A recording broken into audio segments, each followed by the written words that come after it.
Well, hello everyone, and welcome once again to this Your Employment Law session. My name is Lior Samfiru. I am the employment lawyer, one of the founding partners of Samfiru Tumarkin LLP. Yeah, we're the largest firm that does this in Canada. We can be found in Ontario and British Columbia and in Alberta. And why am I here? Hopefully, you know, I'm here for you. I'm here to answer your questions about employment law. I'm here to answer your questions about your legal rights in the workplace, to tell you what you need to know if you have a workplace problem, a dilemma, a threat, an ultimatum, what your rights are, what you can do, what you should do if you're facing some workplace problem. Maybe you lost your job recently and you want to know what to do about it. Is that even legal? What are you owed? Maybe you're worried that the axe is going to come down soon and how to prepare for that. Can you even avoid that termination? Well, ask. Let's talk about that. Maybe your hours have changed or your job has changed. Maybe the business has been sold. Maybe you've gotten a new offer. What does it all mean? What are your rights? What is legal? What isn't legal? Well, I can tell you all those things and much, much more. And it starts off by you asking your question live of me right now. Take advantage for the next 30 minutes. I have nothing else that I want to do other than answer your questions. And of course, beyond this 30-minute session, if you want to have a chat with me, a private chat, private discussion, here's how you do that. You just go to employmentlawyer.ca. Again, employmentlawyer.ca. The address is right there. And when you get there, you'll first of all be able to learn a lot more about employment law and workplace rights. Fantastic, right? But you can also contact me directly from there. Phone numbers are there. Email address is there. If you'd rather complete a form, you can do that there as well. So your one-stop shop, that's employmentlawyer.ca. But that's after. Right now, I'm here live, waiting and wanting to answer your questions. Questions are coming in. I'm going to start answering them in just a moment. But a reminder there not to just sit on the sidelines. Be that second voice on this session. Ask your question. And that way, when you turn off your computer, when you walk away from the screen, you'll know more. You'll feel better about your rights, and you won't have to wonder anymore. But right now, let's get to answering some questions. As you listen to me, ask your question, type in that question, hit enter. I'll see it, I'll read it, and I'll answer it. All right, let's see. Our first question today from Shazad. I have been working part-time at 15 hours a week for the last few years. A few weeks ago, a number of staff had their hours cut. I took a position with the company on the side to make up for the lost hours, but I'm now being told that this is a conflict of interest. Can a part-time employer place restrictions on me like this? So the short answer is yes, potentially you can be told where to work if it does conflict with your work, if depending on your job and what you do, you providing the same services to more than one employer can be a conflict. But there's a different issue here, a bigger issue, and that is that reduction in hours. If you're working 15 hours a week and that was reduced, that could be a constructive dismissal. It's not something your employer just automatically has a right to do. You may be able to treat that reduction as a termination, get your full severance, and then you can go work wherever you want. So, but that's something you have to do quickly. The problem with continuing to work once you've had your hours reduced is after a few weeks of doing it, you're going to be considered to have accepted that reduction. And once you've accepted it, you're stuck. And not only are you stuck because you accepted it, now the company can do it again and again because you let them do it. You accepted it the first time.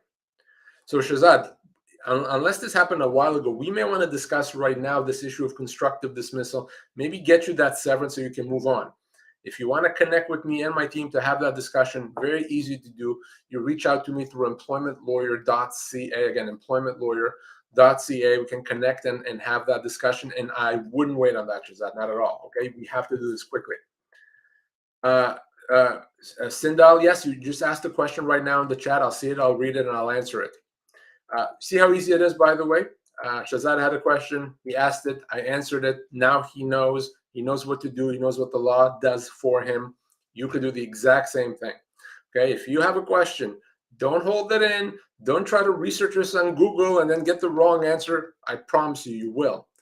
Get answers right now. The right answer, you can, whatever I say, you can take that to the bank. So let's make sure you get those right answers. I'm going to continue answering questions. Those joining me right now, I'm Lior Samfiru, the employment lawyer with Samfiru Tumarkin LLP, answering questions live here.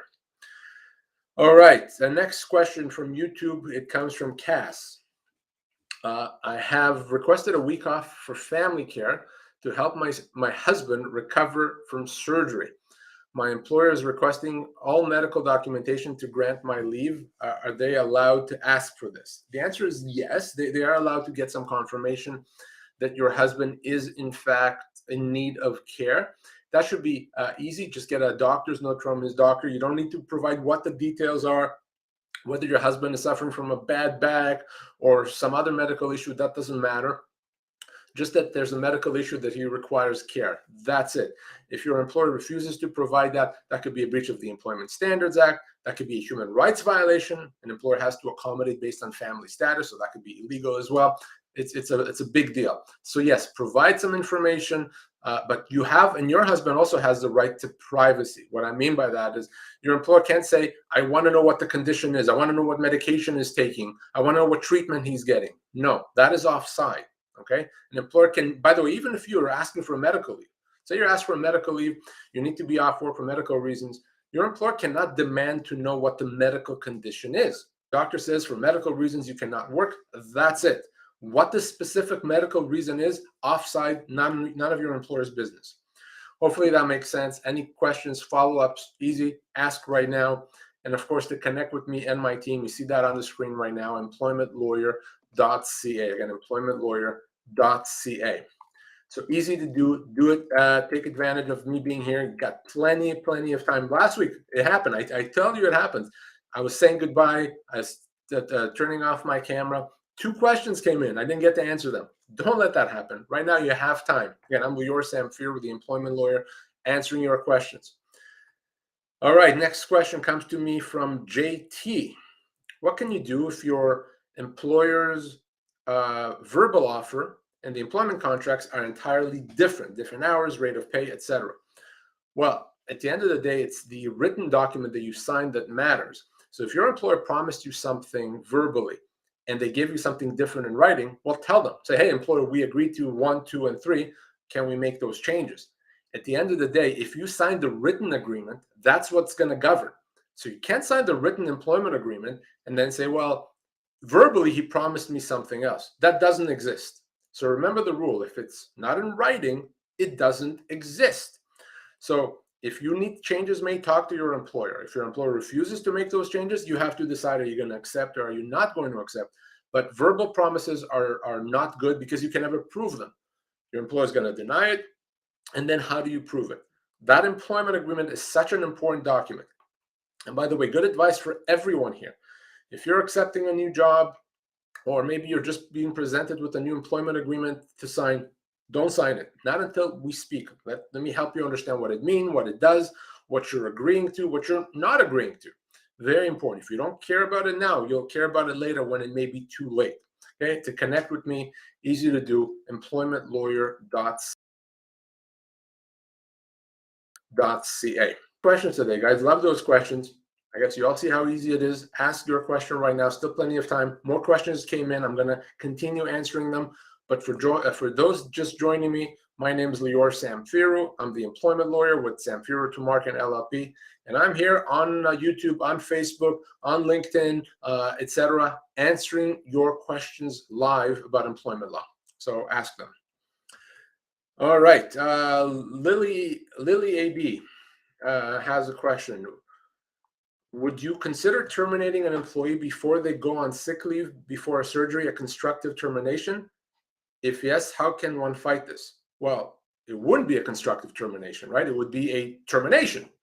A constructive termination is when your employer is not letting you go, but they've done something that's illegal that you consider to be a termination. So if someone is let go before they're about to take a leave, that's just a termination. It's not a constructive dismissal. So the question that becomes then is the employee being let go because of their medical condition? If that's why the employee is being let go, that could be a human rights violation. That could also be an employment standards violation. So beyond just employee can have other entitlements, other damages. If the decision to let the employee go has nothing to do with the medical leave, it's just the timing, let's say the department shut down and the employee was let go as part of that, then it's a question of severance.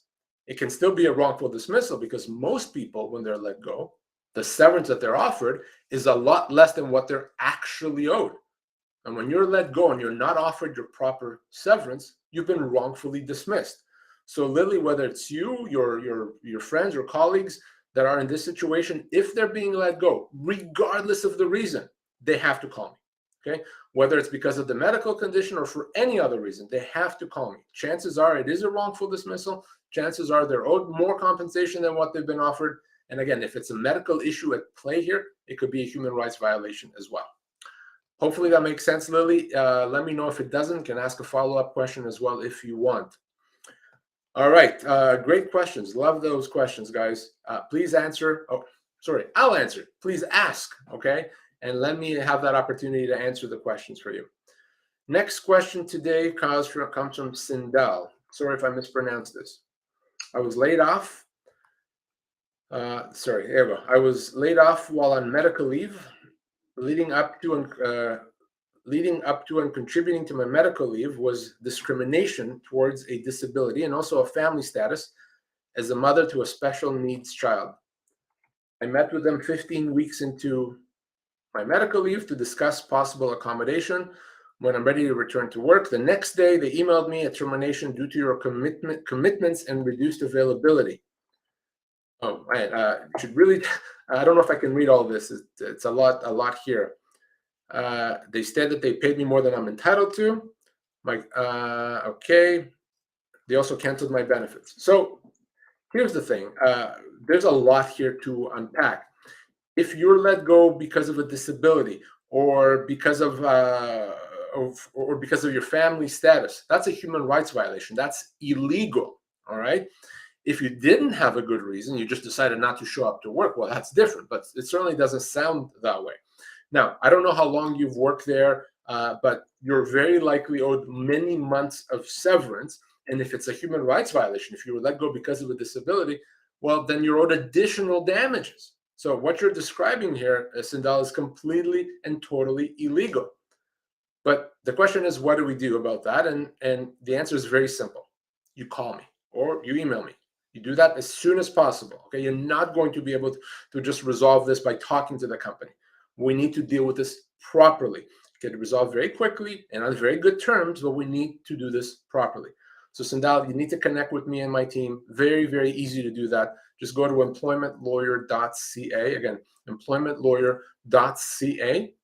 Phone numbers there, email address there. Everything you need to connect with me is right there. I would not wait on this. You'd want to do this today, okay? All right, great questions, guys. Thank you. Keep them coming. I'm seeing more questions just came in. I'm going to answer them. Next question comes from Janice. Can my employer change my without cause termination if I don't accept their severance offer? Well, no, but you should not accept their severance offer unless you're offered something appropriate. So what I mean by that is most people, when they're let go, whatever that severance offer is a lot less than what they're actually owed. So the key is simply to make sure that we know we don't accept anything until we get what we're owed. So call us, we'll negotiate proper severance, or if the offer is good, we'll tell you it's good, go ahead and accept it. But if it's not good, 90% of the time it's not, we'll negotiate proper severance. Nothing bad's going to happen. You're going to get what you're owed, okay? So Janice, that's what you do, and you want to reach me as soon as possible through employmentlawyer.ca. Again, employmentlawyer.ca. So I mentioned severance packages, right? And I mentioned that the offers are not adequate 90% of the time. Well, how do you know for sure? How do you know right now how much severance you're owed or if the severance you've been offered is good or bad?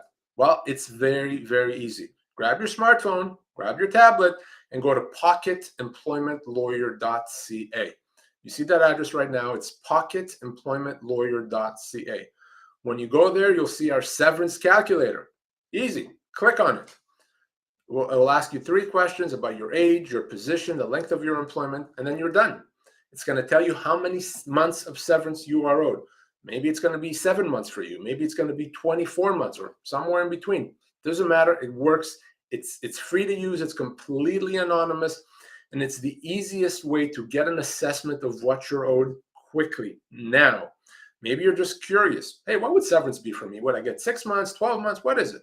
Check it out, pocketemploymentlawyer.ca. And certainly never, ever, ever, ever, did I say ever enough? Never sign off on that severance offer without doing that. All right, great questions today. I'll continue answering. Guys, ask them. You still have time. Jordan on Facebook says, coworker, part-time on call, got fired the other day. Worked with the company since 2010. No reason given for the termination. Should he ask or should he wait for the ROE? We are in BC. There's nothing to wait, okay? If he's been there since 2010, he probably is going to be looking at least a year's severance, okay? Maybe it's a bit more, maybe it's a bit less, because I don't have all the particulars, but probably right around a year's severance. So he needs to give us a call. There's nothing to wait for, because the record of employment is going to have to be revised anyway once he gets the proper severance. So he needs to call us. It doesn't matter if he was part-time, full-time, doesn't matter if he's old or young or senior position or junior position. Okay, he needs to call us. He has significant severance entitlements. So Jordan, you're a good friend. You're asking the question here, but you need to take that next step and tell him to reach out to myself and my team. Employmentlawyer.ca is the way to do that. There's a lot at stake. Obviously, whenever someone's worked there for that many years, let's do this right. Let's get him what he's owed. Again, employmentlawyer.ca. So Jordan, thanks for that question and look forward to connecting with your friend. All right, I'm going to continue. A bunch of questions still here. I love it. I love it. I love it. So keep them coming, guys. JX2 has the next question. The coworker got fired with no explanation. Oh, I think I just answered that. Since 2010. So yeah, JX and Jordan, I think you're the same person. So you know what to do. I just answered that. Have them call me as soon as possible. All right, Liz has the next question. Thanks for all this free info. You're welcome.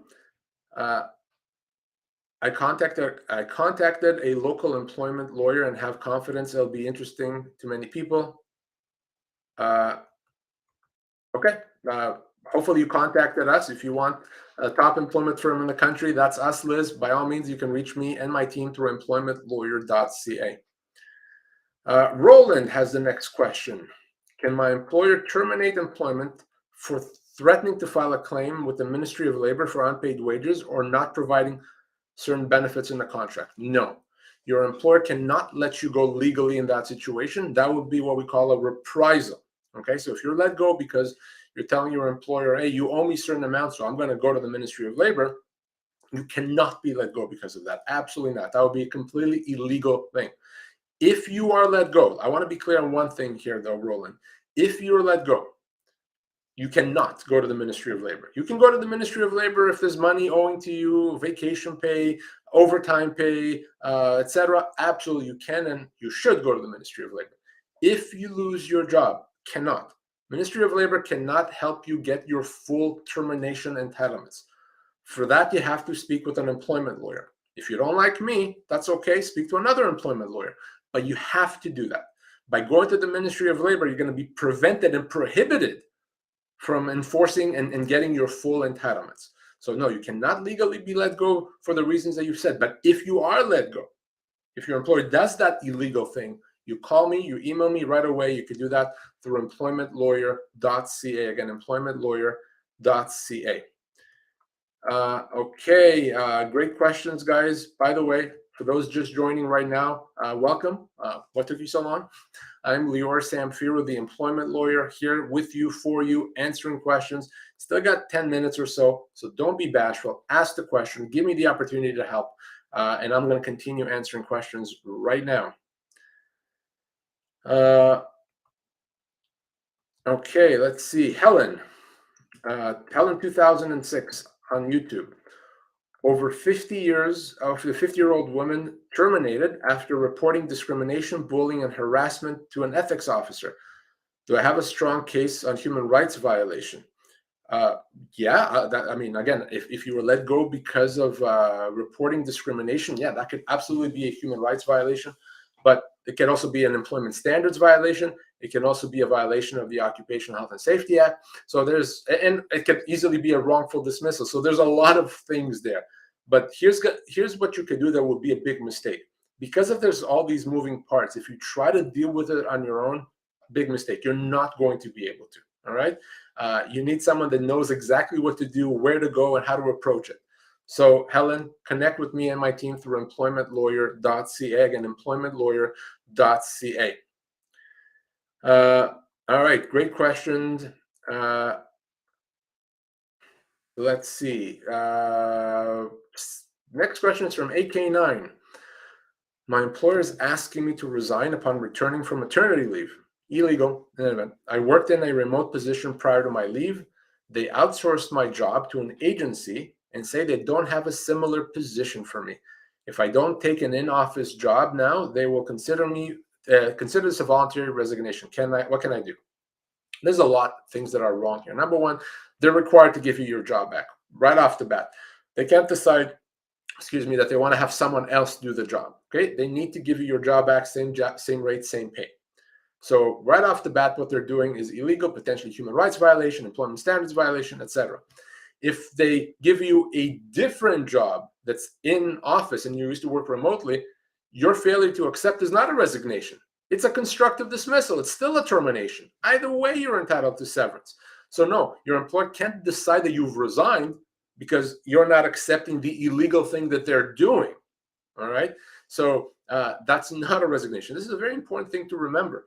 If your employer changes your job, your hours, your pay, your responsibilities, your refusal is not a resignation. Your refusal is simply treating that as a constructive dismissal, meaning you get severance.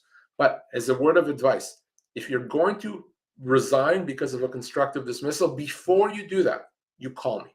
You don't resign and then call me. If at all possible, you call me before you resign, because we have to do this right. We have to make sure that we set it up properly so that you can get your full entitlements.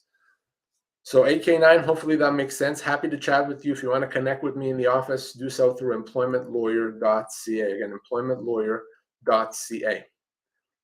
All right, let's see. Roy has our next question. If I've accepted a severance package from my old company and I accept a new job, will I lose the package offer?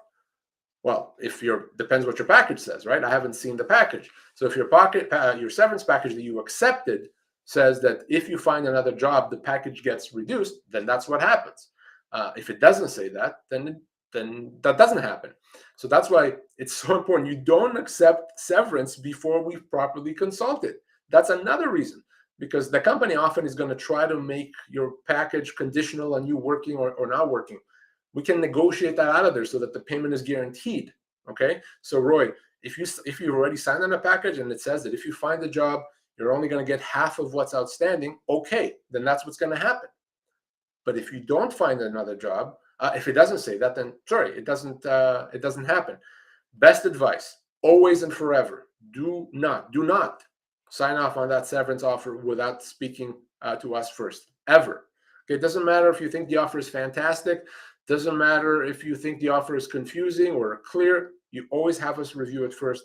Again, to connect with me, Roy, and my team, employmentlawyer.ca. Again, employmentlawyer.ca. All right. Continue. By the way, those watching and joining us, welcome. Still a few minutes for you to ask your question and get an answer before the session is over today. JX2, I think, has a follow-up question.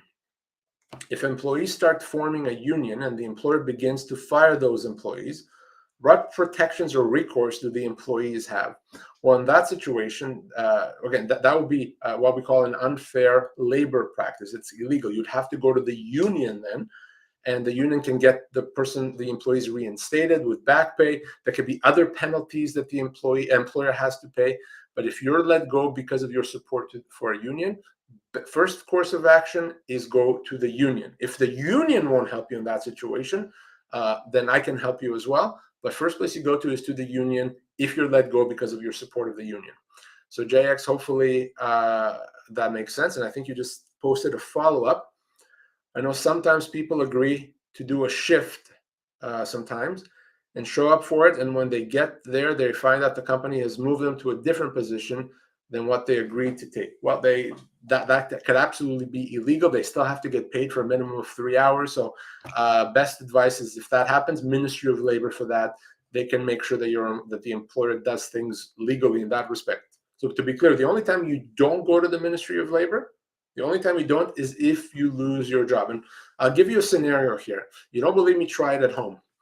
So let's use a hypothetical scenario. Call the Ministry of Labor and say, Ministry of Labor, I've worked for a company for 4 years. I just lost my job because of restructuring. What am I owed?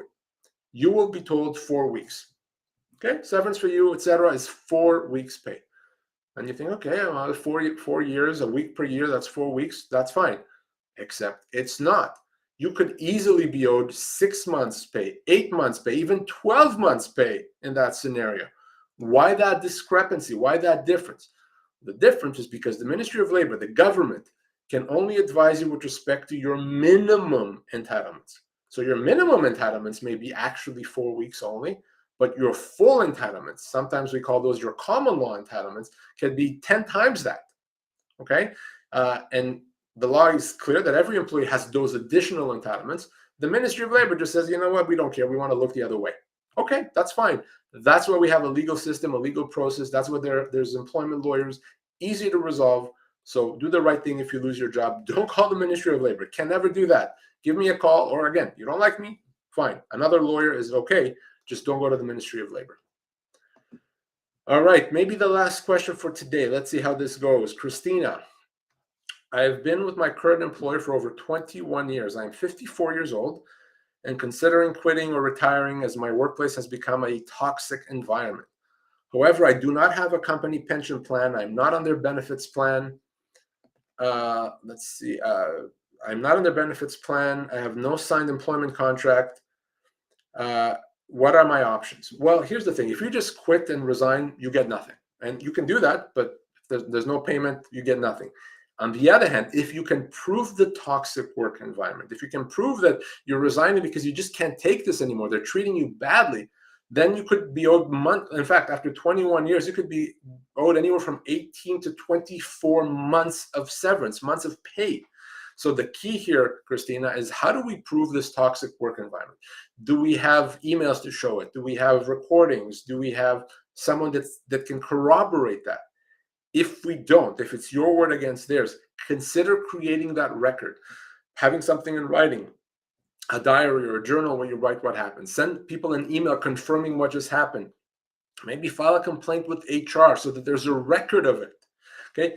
If you can prove this toxic work environment, Christina, you're going to be owed severance if you leave because of it. If you just leave without being able to prove it, you get nothing. Okay. So that's why it's important to remember that having that proof, having the way to document is so important. So Christina, you know what to do, and to reach me in the office, employmentlawyer.ca. Last question I'll answer right now from Catherine on YouTube. Catherine says, my boss wants to take away my sales bonus due to restructuring. The company is separating the two entities within one office. Therefore, they say I no longer receive bonuses. Is this legal? No, it's not. If you traditionally receive the bonus, it's part of your compensation. They can't just decide to take it away. What you describe as a breach of contract could be a constructive dismissal, not legal, not something your employer can do. So happy to chat with you, connect with you off air to discuss how to pursue this. Sometimes just getting a letter from me may just change everything. So you can connect with me through employmentlawyer.ca. Again, employmentlawyer.ca, Catherine, and we can take it from there.